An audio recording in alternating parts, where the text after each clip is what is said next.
ఓం నమో నారాయణాయ నమశివాయ. మహాభారతంలో సభాపర్వం అండి. సభాపర్వంలో వచ్చేసి ఇక ఆల్మోస్ట్ మాయాజూదం జరిగే ప్రాంతానికి వచ్చేసి ధర్మరాజు వాళ్ళు వచ్చున్నారు. అక్కడ కంటిన్యూషన్.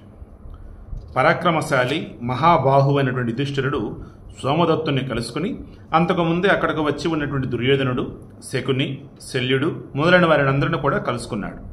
అనంతరం దుశ్శాసనుని, అతని సోదరులందరినీ, జయద్రథుని, కౌరవులందరినీ కూడా కలుసుకుని సోదరులతో సహితంగా మహాబాహు అయినటువంటి యుధిష్ఠిరుడు బుద్ధిమంతుడైనటువంటి ధృతరాష్ట్ర మహారాజు భవనాన్ని ప్రవేశించాడు.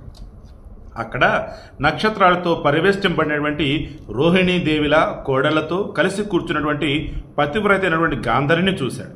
యుధిష్ఠిరుడు గాంధారీదేవికి నమస్కరించాడు. ఆమె కూడా అతనిని ఆశీర్వదించి ఆనందం కలిగించింది. అనంతరం వృద్ధుడు, గ్రుడ్డివాడు, రాజు అయినటువంటి తండ్రిని మరలా దర్శించాడు. ధృతరాష్ట్ర మహారాజు కురుకులానికి ఆనందం కలిగించే భీమసేనుడు మొదలుగా గల 4 పాండవుల యొక్క శిరస్సులను ఆగ్రానించాడు. పురుష శ్రేష్ఠులు, ప్రియదర్శనులు అయినటువంటి ఆ పాండవులను చూసి కౌరవులకు హర్షం కలిగింది. వారంతా ధృతరాష్ట్రుని యొక్క అనుమతిని పొంది రత్నమయ గృహాలను ప్రవేశించారు. దుస్సల మొదలైన స్త్రీలు అక్కడికి వచ్చిన వారిని అందరినీ కూడా చూశారు. మిరిమిట్లు కొలుపుతున్నట్లు ఉన్నటువంటి ద్రౌపది యొక్క ఉత్తమ సమృద్ధిని చూచి ధృతరాష్ట్రుని కోడలు అంతగా ఆనందించలేదు. సో ద్రౌపదిని చూసి అసూయ. అనంతరం ఆ పురుష శ్రేష్ఠులు ద్రౌపది మొదలైన తమ స్త్రీలతో సంప్రదించి వ్యాయామం, కేశాలంకరణ మొదలైన పనులు చేసుకున్నారు. తరువాత నిత్య కృత్యాలు చేసి వారంతా దివ్య చందన భూషణాలు అలంకరించుకున్నారు. శుభచింతనలు గల పాండవులు బ్రాహ్మణుల చేత స్వస్తి వాచనం చేయించుకుని మనోరంజకమైనటువంటి భోజనం చేసి శయన గృహాలను ప్రవేశించారు. స్త్రీలు తమ యశస్సును గానం చేస్తుంటే ఆ కురుశ్రేష్ఠులు నిద్రించారు. ఆ శుభరాత్రి వారికి రతి విహారాలతో గడిచింది.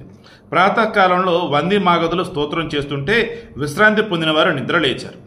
రాత్రి సుఖంగా గడిపిన వారందరూ ప్రొద్దుటే అహ్నిక కర్మలు నిర్వర్తించి జోధరులందరూ అభినందిస్తూ ఉండగా రమణీయమైనటువంటి సభను ప్రవేశించారు. సో ఈరోజు ఇక్కడ ఆపుతున్నా. ఇక రేపు సభలో ప్రవేశించాక ఏం జరిగింది ఏంటి మాట్లాడతాం. ఈ రాత్రి అయితే హ్యాపీగా అంతా ఎంజాయ్ చేశారు, నచ్చింది తిన్నారు, నైట్ టైం పడక సుఖం పొందారు. ఇక మేబీ పాండవులకు సంబంధించి ఇదే వాళ్ళ ఎంజాయ్మెంట్కి లాస్ట్ నైట్ అన్నట్టు అనుకోవచ్చు. రేపు డిస్కస్ చేద్దాం.